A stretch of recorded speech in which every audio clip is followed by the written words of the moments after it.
శ్రీ మహాగణాధిపతియే నమః. ఓం శ్రీ మహాసరస్వతియే నమః. Welcome back to Lavanya's life style. Friends, ఎప్పటిలాగే ఈరోజు కూడా ఒక మంచి డివోషనల్ వీడియోతో మీ ముందుకు వచ్చేసానండి. ఇంకా ఈరోజు ఈ వీడియో స్టార్ట్ చేసే ముందు మీరు లావణ్యాస్ లైఫ్ స్టైల్ ఛానల్ని ఇప్పుడే విజిట్ చేస్తున్నారా? అయితే ఆలస్యం చేయకుండా లావణ్యాస్ లైఫ్ స్టైల్ ఛానల్లోకి వెళ్ళి అక్కడున్న వీడియోస్ అన్నీ మీరు బాగా వాచ్ చేయండి. ఇంకా వీడియోస్ మీకు బాగా నచ్చితే లైక్ చేయండి, షేర్ చేయండి. అలాగే లావణ్యాస్ లైఫ్ స్టైల్ ఛానల్ని సబ్స్క్రైబ్ చేయడం మాత్రం మీరు మర్చిపోకండి. ఇంకా ఈరోజు మనం ఈ వీడియో ఏంటో చూసేద్దాం పదండి ఫ్రెండ్స్. 2025 సంవత్సరంలో వినాయక చవితి ఎప్పుడు వచ్చిందో ఈరోజు మనం ఈ వీడియోలో చూసేద్దాం.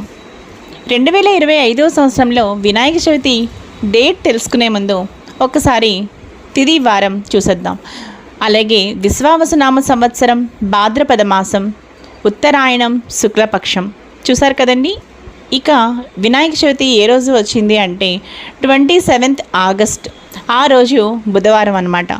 27th ఆగస్ట్ వెన్స్డే, ఆ రోజు మనకి వినాయక చవితి. ఇంకా ఈరోజు పూర్తిగా నక్షత్రం అయితే చిత్తా నక్షత్రం ఉంది. ఇంకా ఈరోజు ఈ వీడియో అయితే ముగించేస్తున్నానండి. మరో మంచి వీడియోతో కలుస్తాను. తప్పకుండా లావణ్యాస్ లైఫ్ స్టైల్ చూస్తూనే ఉండండి. మరో మంచి వీడియోతో కలుస్తాను. Keep on watching Lavanya's life style.